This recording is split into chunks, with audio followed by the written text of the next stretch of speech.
وهكذا نتأمل أيها المسلمون الأكارم إلى هذا المثل البديع والمثال الرفيع الذي ضربه لنا النبي الشفيع، فقال: سيد الرجال صلوات ربي وسلامه عليه وعلى الآل، فيما رواه الشيخان من حديث أبي موسى الأشعري رضي الله تعالى عنه: المؤمن للمؤمن كالبنيان يشد بعضه بعضا. لا إله إلا الله، لا إله إلا الله.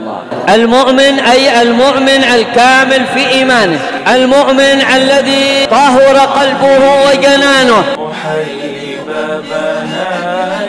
والثواب الجسيم والخير العميم. المؤمن للمؤمن كالبنيان يشد بعضه بعضا.